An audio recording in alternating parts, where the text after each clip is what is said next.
Nogometni klub kao što je Dinamo iz Zagreba može se pohvaliti bogatom istorijom i velikanima koji su ugrađeni u njegove temelje, ali i koji svoj vlastiti uspjeh duguju upravo ovom klubu. Tako i svaki navijač Dinama ima nekog svog heroja, igrača ili trenera za kojeg smatra da je najbolji. Ipak, kod svih njih posebno mjesto zauzima jedan. Igrač, igračina, veliki trener Zlatko Cico Kranjčar. Zlatko Kranjčar rođen je 15.11.1956. godine u Zagrebu.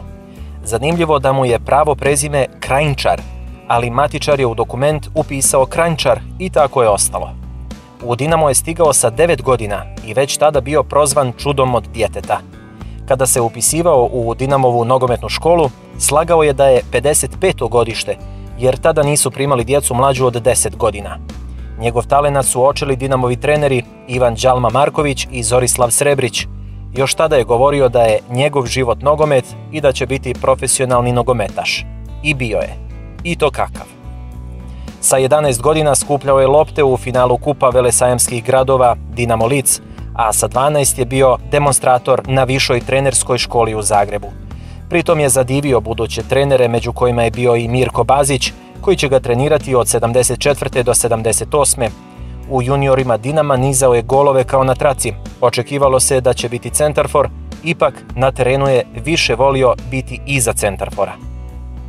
Prvi profesionalni ugovor s Dinamom potpisao je u decembru 1973. a sa 17 godina zaigrao je u prvoj momčadi Dinama.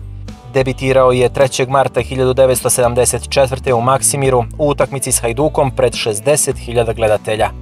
Tih 70-ih bio je najspektakularniji igrač modrih. Posebno se istakao u sezoni 1978-79.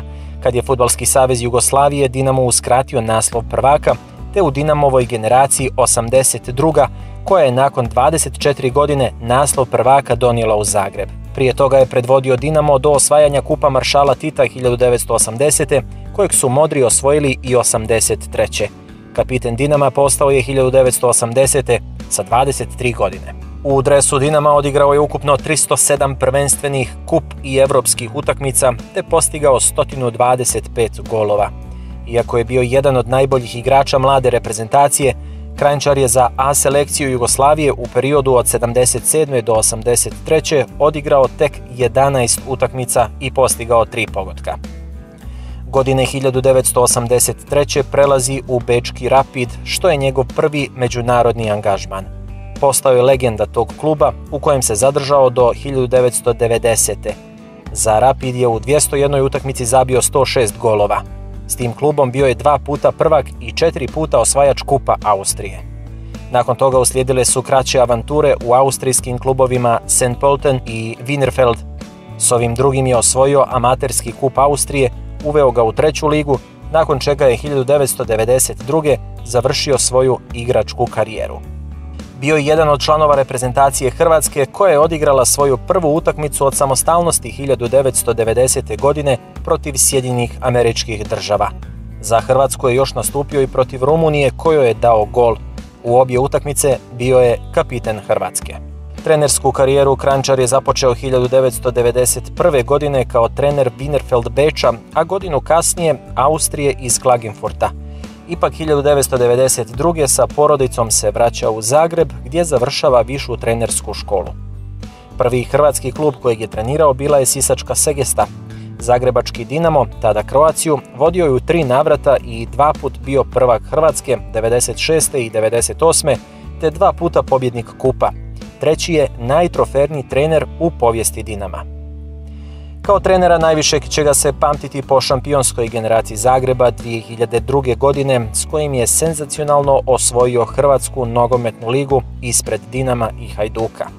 Nakon toga trenirao je još nekoliko klubova iz Austrije, Hrvatske, Slovenije i Slovačke.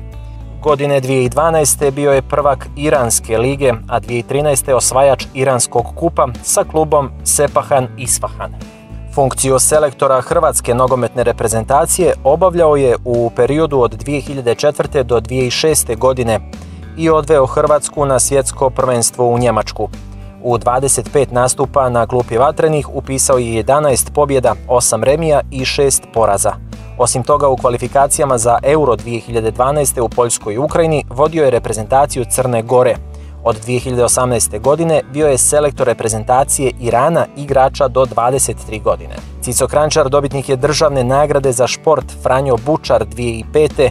za iznimna postignuća i osobit doprinos razvoju sporta u Hrvatskoj, a nakon briljantno vođenih kvalifikacija za svjetsko prvenstvo u Njemačkoj. Svoju je veličinu Cico pokazao potezom fair playa 3. maja 2012. godine u utakmici iranskog prvenstva u sezoni 2011-2012. kad je naredio svom igraču koji je trebao izvesti penal da ga promaši jer je sudija dosudio penal u okolnostima u kojima ga nije trebao dosuditi. Preminuo je od bolesti jetre 1.3.2021. godine u 2 sata i 25 minuta u svom Zagrebu. Iza njega su ostali supruga Elvira, te kćer Lana i sin Niko. Prema Cicinim riječima, najznačajniju ulogu u njegovoj karijeri imala je upravo njegova obitelj. A Cico, on je imao svoj značaj u sportu, u nogometu, svom Dinamu, svojoj Hrvatskoj.